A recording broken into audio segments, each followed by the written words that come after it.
वार्ता का। मानकोर शिवाजी नगर ये ड्रग का हब बन गया है और पूरी तरह से नौजवान बच्चे नशे की लत की जद में है। हमने एक अपने ट्विटर पे सबूत के तौर पे पेश किया है और लोगों से अपील की है कि अपने बच्चों को सपा से दूरी बनाए रखने के लिए ताकीद करें। समाजवादी पार्टी का कार्यालय ड्रग का अड्डा बना हुआ है और सबूत के तौर पे हमने ट्विटर पर, एक्स पर वीडियो भी पोस्ट किया है और ये हमने जनहित में जारी किया है। निश्चित रूप से पुलिस की जिम्मेदारी बनती है, जब चीज़ें इतने साफ साफ तौर पे आ रही है तो पुलिस जांच करके कार्रवाई करे उन लोगों पर। अस्सलाम वालेकुम। मैं अपनी बात इस अंदाज में रखूंगा, इस जग में जितने जुल्म नहीं उतने सहने की आदत है, तानों के भी शोर में रह के सच कहने की आदत है।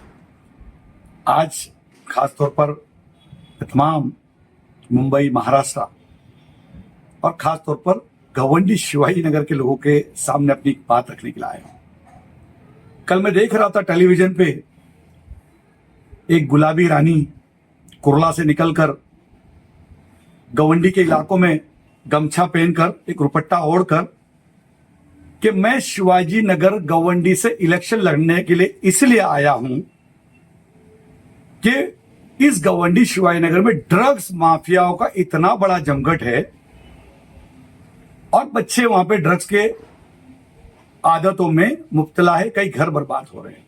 इसलिए उन घर को बचाने के लिए मैं शिवाजी नगर गवंडी से इलेक्शन लड़ना चाहता हूं। अब मेरे मन में एक सवाल आया, कुछ साल पहले वो कुर्ला के आमदार थे, तो हमारा कुर्ला कुरैश नगर से लेकर हमारे कई इलाके के अंदर ड्रग्स माफियाओं का राज चलता था। हमारे कई बच्चे ड्रग, चरस, अफीम ऐसे मामलात के अंदर कुर्ला पुलिस स्टेशन में पकड़े जाते थे। कई पेरेंट्स परेशान थे, स्कूल के बच्चे परेशान थे। लेकिन जैसे वो यहां से चले गए तो चीता कैंप, ट्रॉम्बे इलाके के अंदर ड्रग्स का बड़ा जमावड़ा आ गया। वहां पे हमारे पेरेंट्स, बच्चे, मस्जिद, मदरसे और कई लोग वहां परेशान हो गए और कुर्ला के अंदर थोड़ी राहत हुई। अब अचानक में गवंडी याद आ गया तो मेरे मन में ऐसा प्रश्न आया, कई लोगों के मन में प्रश्न आया कि ये किसी ड्रग्स माफिया रैकेट ने तो नहीं कहा कि आप इधर से इलेक्शन लड़ो, और हमारे सरदार को कहा कि आप सरदार आइए और यहां से लड़िए।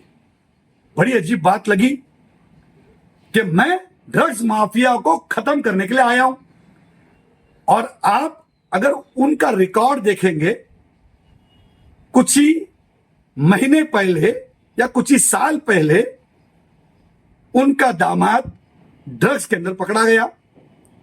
कुर्ला के लोग जब वो जीते थे, कुर्ला के आप किसी भी लोग से पूछिए तो वो लोग इनको नुक्कड़, एक सीरियल आता था उसका खोपड़ी करके बुलाया जाता था। अब सबको पता है कुर्ला में कौन चरस पीता है, कौन गांजा पीता है, कौन ड्रग्स लेता है, कि क्या क्या होता है यहां पर, सब कुर्ला का बच्चा बच्चा जानता है। तो ये बात मेरे समझ में नहीं आई कि विकास के लिए नहीं, डेवलपमेंट के लिए नहीं, गार्डन अच्छे बनाऊंगा नहीं, स्कूल अच्छे बनाऊंगा, लेकिन ड्रग्स माफिया को खत्म करने के लिए मैं आया हूं। ये बात कुछ समझ में नहीं आई। मैं खासतौर पर गवंडी शिवाजी नगर के लोगों से, मेरे कुरैश बिरादरी के भाइयों से, कम 10 से 15 हजार घर है हमारे। मैं अहले सुन्नत वल जमात के उलमाओं से कहूंगा, मैं जितने भी मस्जिद और मदरसे से कहूंगा, अपील करूंगा कि आप इस बात के ऊपर गौर कीजिए। मुद्दा क्या है? अब मैं कल घूम रहा था, घूमते घूमते मेरे एक दोस्त ने कहा कि हाजी भाई, हम पूना से जब आते हैं तो भेंडी बाजार के इलाके में जब जाते हैं, ऐसे कुछ मुसलमान इलाकों में जब जाते हैं तो वहां पर भीड़ की होती है, रात भर लोग घूमते हैं, रात भर चहल पहल रहती है, रास्ते पे पब्लिक नजर आती है, वो अपने घर नहीं जाते क्या? तो मैंने उनसे मुस्कुरा के कहा कि भाई साहब, वो उनकी मजबूरी है। ये हमारा दुख है कि कुछ साल पहले हमारे जो लोग पूरे महाराष्ट्र भर में, यूपी, बिहार, झारखंड और कई कई जगह से, हर स्टेट से लोग आके जो बसे, जो महाराष्ट्र के लोग जो भी थे वो भी यहां पे स्थानिक थे, उनके छोटे छोटे घर थे, घर छोटा था, माँ बाप उनकी शादी हुई, 10 बाय 10 के घर में रहने लगे, फ्लैट में रहने लगे। अब 2 बच्चे हो गए, 3 बच्चे हो गए, 4 बच्चे हो गए, 4 बेटे हो गए।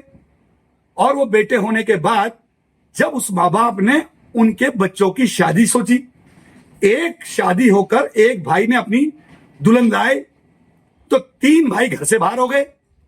वो उनकी मजबूरी है, वो बाहर नहीं घूम रहे, वो मजबूरी है उनकी कि उनका घर छोटा है। पर्दा लगाकर माँ बाप सो रहे और दूसरे पर्दे में वो भाई अपनी बीवी को लेकर सो रहा है, आराम फरमा रहा है। और उस डर से, उस वजह से वो 3 बच्चे बाहर घूम रहे। उनकी मसला है कि उनका घर नहीं है।